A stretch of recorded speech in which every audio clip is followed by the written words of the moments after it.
Hey everyone, this is day 13 of my special 31 Days of Halloween, and today I'm going to review the Jason figure from NECA's Friday the 13th, the final chapter. And here's a look at the front of the box. Now this box is an absolute beauty. NECA has always given us quality packages for the ultimate figures, and this one is no exception.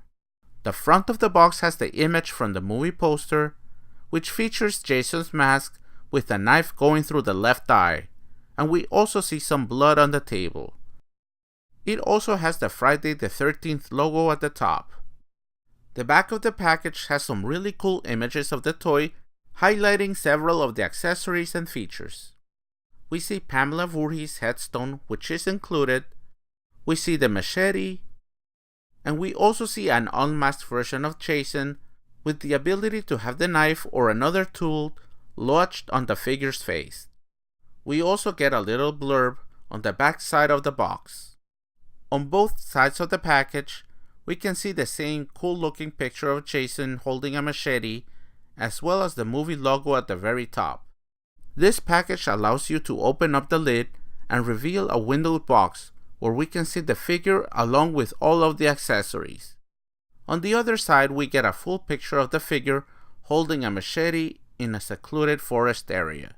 Overall, this box is a great way to store and display the figure, and I really like this type of packaging for collectible toys. Okay, and here's everything that comes included in the box.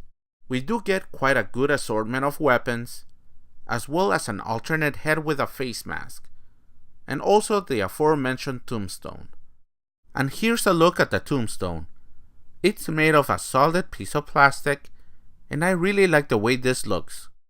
It really looks like a traditional cemetery headstone, with the inscription for Pamela Voorhees. The headstone does look and feel rough to the touch because of the texture and the paint job that was done. And it's a really great accessory, especially if you're trying to set up a diorama. Here is the alternate head for the figure. The face mask is exactly the same, but the actual face on the figure is quite different. The face mask is removable on both heads, and I think it really looks fantastic.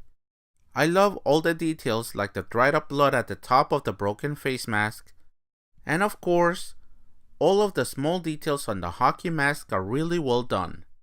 And here's a look at the face underneath the mask.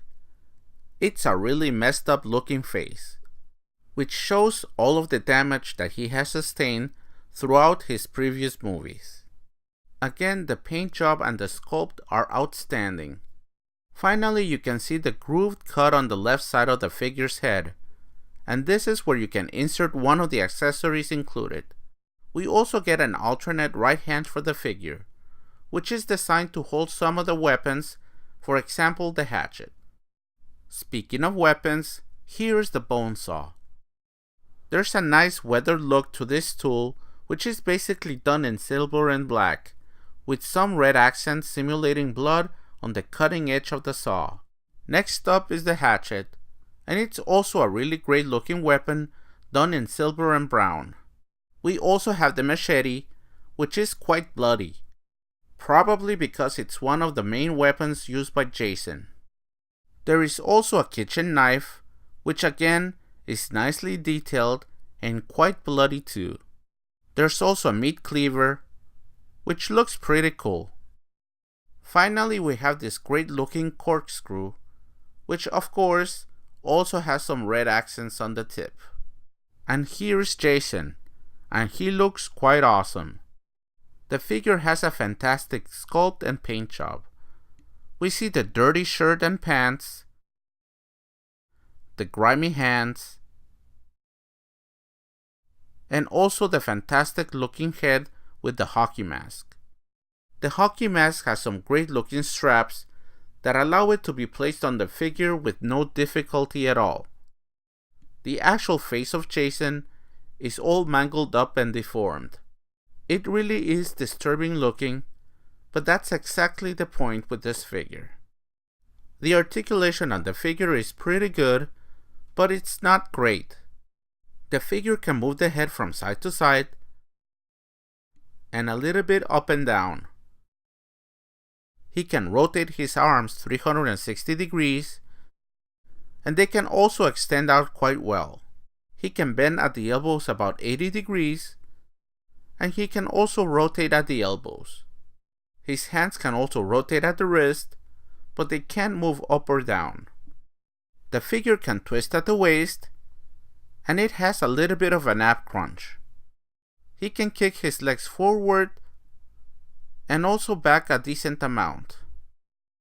He can also bend at the knees just under 90 degrees, and he can also rotate at the knees.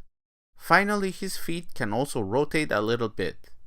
So overall, this is a really great depiction of the character with a ton of weapons and quite a few accessories. I really like this figure, and it's a great display piece with or without the box. However, I really do like the box a lot, and I think it's a great idea for all of these Ultimate NECA figures. Thank you so much for watching this video, and stay tuned to Classic Action Figures to see what figure will be featured on day 14 of my special 31 Days of Halloween. Until next time, take it easy.